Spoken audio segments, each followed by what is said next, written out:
Welcome to this Android channel, and one of the things that I wanted to talk about is Android One, which is of course the one of the aspects or one of the versions of Android that is available. And I've got a few questions, people saying, okay, what is Android One exactly? What is an Android One smartphone?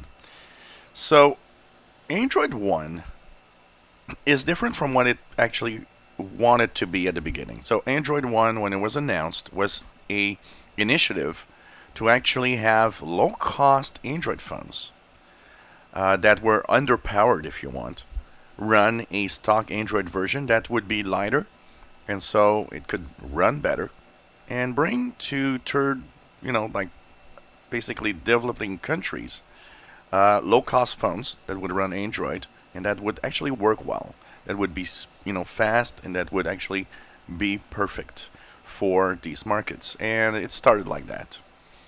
But Google has actually modified that vision over time.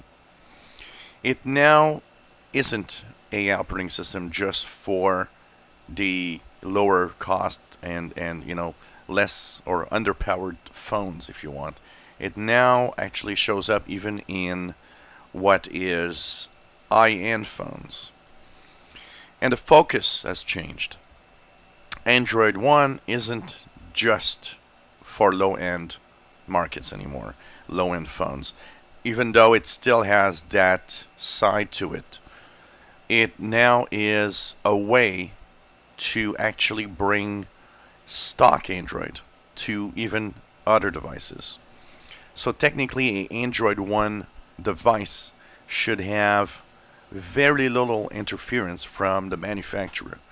Say Samsung brings an Android One device on the market, it should technically not tweak it too much. If you have a Samsung phone, you might see that Android on Samsung is basically Samsung's Android version because it's totally different from stock Android. And basically, Android One would try to bring a Samsung phone to be more of a stock Android phone, meaning also that it might have these updates or the new versions faster. The thing is, even though it should be stock Android, there will still be some tweaks made by manufacturers on the Android One devices. And so that's pretty much what Android One is. Really something to try to bring stock Android to either high-end phone, or because of its way of using things and also its use of artificial intelligence within the device, it also wants to be a version that will work on lower-end phones. So that pretty much is, in a simple way, what Android One is all about. If you enjoy my videos, please subscribe, give us a thumbs up. Thank you for watching.